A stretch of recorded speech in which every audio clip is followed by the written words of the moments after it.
आप जुड़ चुके हैं रवीश विद फिजिक्स चैनल के साथ। यहां पे हम लोग क्लास 12 फिजिक्स के न्यूमेरिकल्स की बात कर रहे हैं और इससे पहले जितने भी वीडियो हैं वहां पे हम लोगों ने 1.16 तक क्वेश्चन सॉल्व कर रखा है। हम लोग इस वीडियो में सॉल्व करने जा रहे हैं 1.17 नंबर क्वेश्चन बड़े ही इजी मोड में। ध्यान से देखिएगा, आपको बिल्कुल समझ में आएगा। क्वेश्चन इस प्रकार से है कि एक स्क्वायर है, इस स्क्वायर के सेंटर से 5 सेंटीमीटर की ऊंचाई पर 10 माइक्रोकूलम का आवेश रखा गया है। 5 सेंटीमीटर की ऊंचाई पर ये 10 कूलम का चार्ज रखा गया है। आपसे पूछा जा रहा है तो इस स्क्वायर से जो नेट फ्लक्स होगा, मैग्नीट्यूड ऑफ इलेक्ट्रिक फ्लक्स, वो कितना होगा। क्वेश्चन क्लियर है कि एक स्क्वायर है, इस स्क्वायर के सेंटर से 5 सेंटीमीटर के ऊपर 10 माइक्रोकूलम का आवेश रखा गया है, चार्ज रखा गया है, जबकि इस वर्ग का जो साइज है वो 10 सेंटीमीटर है। तो आपसे पूछा है कि इस स्क्वायर से टोटल कितने इलेक्ट्रिक फ्लक्स होंगे, इलेक्ट्रिक फ्लक्स का वैल्यू पूछना। तो आपको गॉस लॉ के एप्लीकेशंस के बारे में ध्यान से समझना होगा।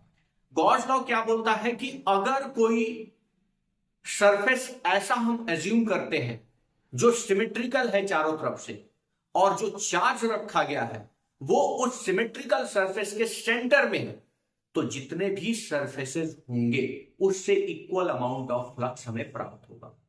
तो सबसे पहले गॉस लॉ का एप्लीकेशन लगाने के लिए हमें इस स्क्वायर के ऊपर यहां पे भी एक स्क्वायर खड़ा करना होगा जो 10 सेंटीमीटर का होगा, यहां पे भी 10 सेंटीमीटर का, यहां पे भी 10 सेंटीमीटर, यहां पे भी 10 सेंटीमीटर, उसको ऊपर से पैक कर दो, यानी क्यूब बनेगा। एक क्यूब समझो, एक क्यूब का फॉर्मेशन होगा। यहां पे 10 सेंटीमीटर के ऊपर हमने सारे तरफ से दीवार खड़ा किया और ऊपर से एक 10 सेंटीमीटर का स्क्वायर रख दिया, यानी अब ऐसा हो गया कि जो चार्ज है वो बिल्कुल सेंटर पे आ गया। चार्ज जो है वो बिल्कुल इस क्यूब के सेंटर पे है, ठीक है। अब और ये कन्फाइंड हो गया। गॉस लॉ को लगाने के लिए हमने क्या कर दिया, एक क्लोज सरफेस, इमेजिनरी सरफेस हमने क्रिएट कर दिया, एक क्यूब बना दिया, और अब उस क्यूब के अंदर 5 सेंटीमीटर ऊपर, यानी क्यूब के एकदम सेंटर में 10 माइक्रोकूलम का चार्ज पड़ा हुआ है। क्योंकि अब क्लोज सरफेस है तो हमारे पास गाउस लॉ में फ्लक्स का फॉर्मूला होता है Q inside divided by epsilon not. तो यहां पे हमने क्या किया है कि चार्ज जो आपने दे रखा है 10 microcoulomb, so 10 into 10 to the power -6 divided by epsilon naught का value 8.85 into 10 to the power -12, यही फ्लक्स होगा। ये टोटल इलेक्ट्रिक फ्लक्स होगा पूरे क्यूब के कारण। लेकिन हमारे क्वेश्चन में क्यूब नहीं है, हमारे क्वेश्चन में केवल स्क्वायर है। तो क्यूब में कितने फेसेस होते हैं, 6 फेस होते हैं। अरे 6 फलक होते हैं और 6 क्या है, आइडेंटिकल है। तो हमें तो केवल इस स्क्वायर से चाहिए। तो जो भी ये टोटल फ्लक्स जनरेट हो रहा है क्यूब के कारण, इसका केवल 1/6 ही इस स्क्वायर को मिलेगा। 1/6 पार्ट ही इस स्क्वायर को मिलेगा, क्योंकि हमने इमेजिनरी क्यूब बनाया। क्यूब में 6 फेसेस होते हैं और केवल एक फेस से हमें इलेक्ट्रिक फ्लक्स फाइंड आउट करना है। गॉस लॉ तो टोटल क्लोज सरफेस के लिए हमें इतना फ्लक्स बता दिया, लेकिन केवल only for square, only for square जो हमारे पास फ्लक्स होगा, ठीक है ना, वो क्या होगा, 1/6 of the total flux, 1/6 of the total flux. और ये वैल्यू है 10 क्रॉस 10 टू दी पावर -6 दिया हुआ है, 8.85 इंटू 10 टू दी पावर -2।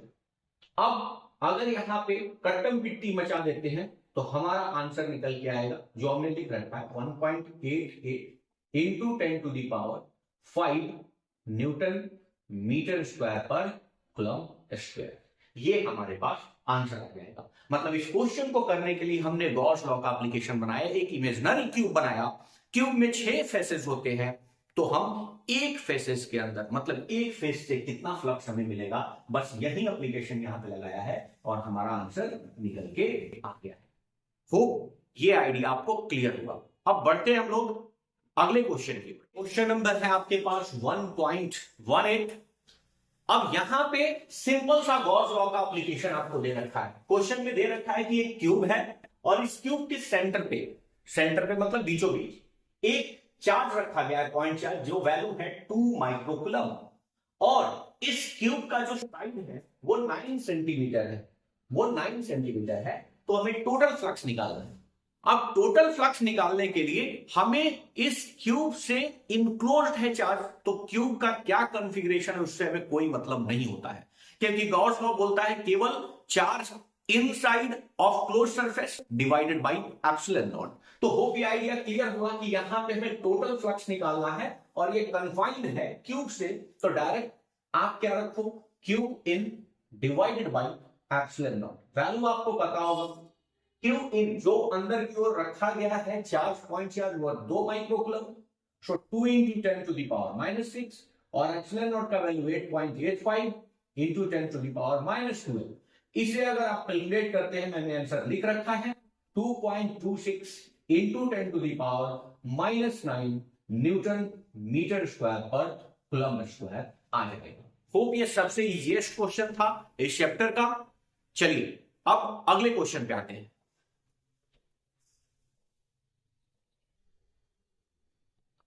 अगला question 1.19 is the simplest question again.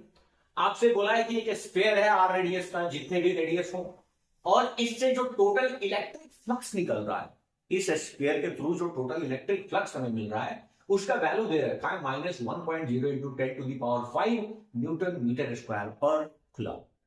तो आपसे पूछा है कि इसके अंदर जो चार्ज है वो क्यू इन कितना है। सिंपल सा क्वेश्चन है, क्योंकि ये स्फीयर है, इस स्फीयर के सेंटर पे चार्ज कितना होगा ये आपसे पूछा गया है, जबकि इस स्फीयर के कारण इलेक्ट्रिक फ्लक्स आपको दे रखा है। तो जहां पे भी क्लोज सरफेस है वहां हमें क्या लगा देना है, गाउस लॉ। तो हमें ये पता है कि फाई जो हमारे पास फ्लक्स जो होता है वो क्या होता है, Q inside divided by epsilon not. मतलब हमें क्यू एन निकालने के लिए क्या करना होगा, हमें फाई को एप्सिलॉन नॉट से मल्टीप्लाई करना होगा। फाई का वैल्यू कितना है, -1.0 into 10 to the power 5, और एप्सिलॉन नॉट का वैल्यू आपको पता है 8.85 into 10 to the power -12।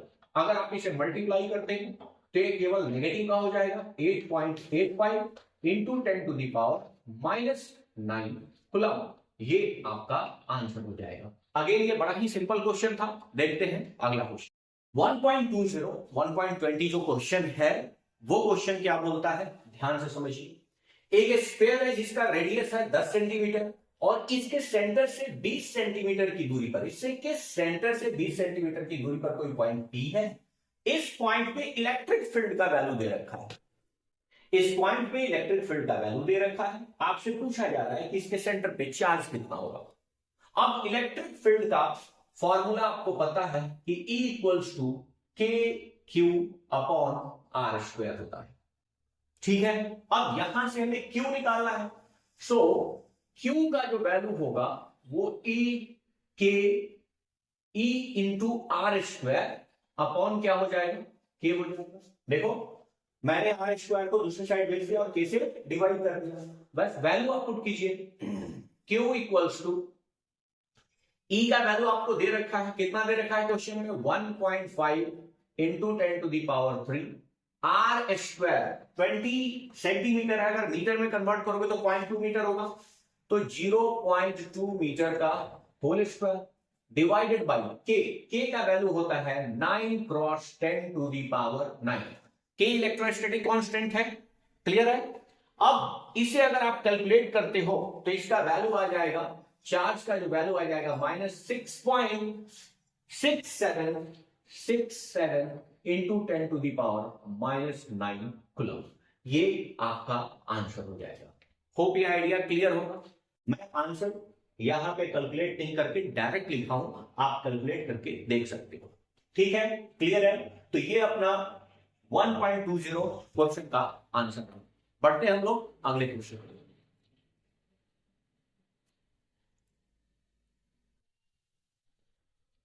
यहां पे 1.21 क्वेश्चन नंबर क्या बोलता है, बड़े ध्यान से समझिएगा। एक स्फीयर दिया गया है जिस स्फीयर का डायमीटर है 2.4 मीटर और इसका सरफेस चार्ज डेंसिटी दिया गया है लैम्डा। लैम्डा को सरफेस चार्ज डेंसिटी बोलते हैं, मतलब सरफेस पे कितने चार्ज हैं उसको उसके एरिया से डिवाइड कर दीजिए, और स्फीयर का एरिया आपको पता है ना 4πr² होता है। तो स्फीयर पे जितने भी चार्ज होंगे स्फीयर के एरिया से डिवाइड करने पे हमें क्या मिला होगा, सरफेस चार्ज डेंसिटी मिला होगा। तो इन्होंने दे रखा है कि इस स्फीयर के ऊपर जो भी चार्ज है उसके चलते सरफेस चार्ज डेंसिटी 80 माइक्रो पर कूलम पर मीटर स्क्वायर है। पर कूलम पर मीटर स्क्वायर, पर coulomb per lambda surface charge density मतलब चार्ज अपॉन एरिया, तो कूलम पर मीटर स्क्वायर है, ठीक है। सरफेस चार्ज डेंसिटी, ठीक है। सरफेस चार्ज डेंसिटी मतलब चार्ज को हमने डिवाइड किया है, किससे डिवाइड किया है, एरिया से। सो ये होगा 80 माइक्रो कूलम पर मीटर स्क्वायर, ठीक है ना। अच्छा, इससे इन्होंने पूछा है कि हमें फिर चार्ज आप बताइए कि कितना होगा। इस सरफेस पे ए नंबर क्वेश्चन है जो हमसे बोल रहा है कि चार्ज कितना होगा सरफेस पे। सो चूंकि लैम्डा इक्वल्स टू क्या होता है, charge upon area. Area square का क्या होता है 4πr², ठीक है। अब यहां से हमें अगर Q निकालना होगा सो 4πr² को लैम्डा से मल्टीप्लाई कर दो। यहां पे 4πr², 4 पाई का वैल्यू 3.14 रख लो। अब आर का वैल्यू क्या होगा, क्योंकि ये डायमीटर दिया गया है, डायमीटर 2.4 है तो ये क्या हो जाएगा 1.2, इसका स्क्वायर कर लो। और लैम्डा का वैल्यू क्या दिया है 80 इंटू माइक्रो मतलब 10⁻⁻6। अब इसे पूरा कैलकुलेट आप करते हैं तो आपका आंसर निकल के आ जाएगा 1.45 इंटू 10⁻⁻3 कूलम, ठीक है। ये ए पार्ट का आपका आंसर हो गया, ये ए पार्ट का आपका आंसर है। आपके पास जो चार्ज आएगा वो आएगा 1.45 इंटू 10⁻⁻3। अब बी पोर्शन में आपसे पूछा जा रहा है टोटल फ्लक्स। टोटल फ्लक्स के लिए क्या है, अरे भाई ये स्फीयर है, इस स्फीयर के सेंटर पे हम अज्यूम कर लेते हैं ये जो टोटल चार्ज है वो उसके सेंटर पे है। तो जो टोटल फ्लक्स होता है गॉस लॉ के फॉर्मूला से वो क्या हो जाएगा, चार्ज इनसाइड डिवाइडेड बाय क्या, एप्सिलॉन नॉट। अब ये जो भी सरफेस पे चार्ज है हम ऐसा रेडियस मानेंगे जो जस्ट अबव द सरफेस होगा, माइन्यूट बड़ा सा, मतलब हम पूरे चार्ज को कहां पे कंसंट्रेट मानेंगे, सेंटर पे। सो ये जो चार्ज निकल के आया जो स्फीयर पे है वो 1.45 इंटू 10⁻⁻3 कूलम है। इसका वैल्यू यहां पे डाल दो क्योंकि स्फीयर पे उतने ही चार्ज है और एप्सिलॉन से डिवाइड कर दो। सो ये हो जाएगा, ये वैल्यू कितना है 1.45 इंटू 10⁻⁻3, एप्सिलॉन का वैल्यू 8.85 इंटू 10⁻⁻12। अगर ये कर देते हो तो आपका वैल्यू जो निकल के आता है यहां पे 1.6 जो आपका आंसर आएगा 1.6 इंटू 10⁸ न्यूटन मीटर स्क्वायर पर कूलम, ठीक है ना। ये वैल्यू आपका हो जाएगा। होप ये आइडिया आपको क्लियर है। यहां पे ये बी पार्ट का आंसर है और ये ए पार्ट का आंसर है। जो ए पार्ट में आंसर आया यही टोटल चार्ज था क्या स्फीयर में, जिसका यूज हमने क्या किया, टोटल फ्लक्स निकालने। क्लियर है, चलते हैं अगले क्वेश्चन। एक्सरसाइज का 1.22 क्वेश्चन, जहां पे बोल रहा है कि एक इनफाइनाइटली लॉन्ग वायर जो यूनिफॉर्मली चार्ज है इसके 2 सेंटीमीटर दूर, मतलब इस वायर से 2 सेंटीमीटर की दूर पे इलेक्ट्रिक फील्ड क्वेश्चन में दे रखा है कि इस वायर के कारण 2 सेंटीमीटर दूर इलेक्ट्रिक फील्ड जो है 9 क्रॉस 10⁻⁴ न्यूटन पर कूलम है। तो आपसे पूछा है इस वायर का लीनियर चार्ज डेंसिटी यानी लैम्डा का वैल्यू क्या है। अब एक बात बताओ, जब हम लोगों ने डेरिवेशन किया था वहां पे हमने r डिस्टेंस पे या x डिस्टेंस पे हमने पढ़ा था कि जो इलेक्ट्रिक फील्ड होता है यूनिफॉर्मली चार्ज वायर से r डिस्टेंस पे उसका वैल्यू होता है लैम्डा अपॉन 2πε0। ठीक है, अब यहां पे ध्यान से समझिए, अगर मैं ऊपर भी 2 से गुना कर दूं और नीचे भी 2 से गुना कर दूं तो ये वैल्यू 4 पाई एप्सिलॉन नॉट हो जाएगा 2 लैम्डा, और यहां पे 4 पाई एप्सिलॉन नॉट आर हो जाएगा, और 1/4 पाई एप्सिलॉन नॉट को हम के बोलते हैं, सो यानी 2k लैम्डा अपॉन आर हो जाएगा। ठीक है, सो हमें लैम्डा अगर निकालना है, लीनियर चार्ज डेंसिटी निकालना है, तो लैम्डा यही रखते हैं और आर को इस साइड भेज देते हैं, तो इलेक्ट्रिक फील्ड के साथ कौन मल्टीप्लाई हो जाएगा, आर मल्टीप्लाई हो जाएगा, और डिवाइडेड बाई क्या आ जाएगा 2 इंटू के। 2k कहां आ जाएगा, ई के डिनोमिनेटर में, बस वैल्यू पुट कर दीजिए। इलेक्ट्रिक फील्ड का वैल्यू दिया है 9 क्रॉस 10⁴, और आर का वैल्यू देखो 2 सेंटीमीटर है, यानी मीटर में कन्वर्ट करो एसआई यूनिट 0.02 मीटर। ठीक है, और डिवाइड करो किससे, 2k से, सो 2 इंटू के का वैल्यू 9 क्रॉस 10⁹, और इसे जब सॉल्व करोगे तो आपका लैम्डा का वैल्यू जो आएगा वो आएगा 10⁻⁻7 कूलम्ब पर मीटर। अरे लीनियर चार्ज डेंसिटी है तो यूनिट तो क्लियर ही है ना, कूलम्ब पर मीटर। सरफेस चार्ज डेंसिटी होगा तो कूलम्ब पर metre square, volume charge density होगा तो क्या होगा, कूलम्ब पर मीटर क्यूब। सो यहां पे कूलम्ब पर मीटर हमारे सरफेस लीनियर चार्ज डेंसिटी की वैल्यू आ जाएगी। होप ये आइडिया क्लियर है। अगर आपको 1.23 का सॉल्यूशन चाहिए तो आप कमेंट बॉक्स में कमेंट करें। मिलते हैं नेक्स्ट वीडियो में, टिल देन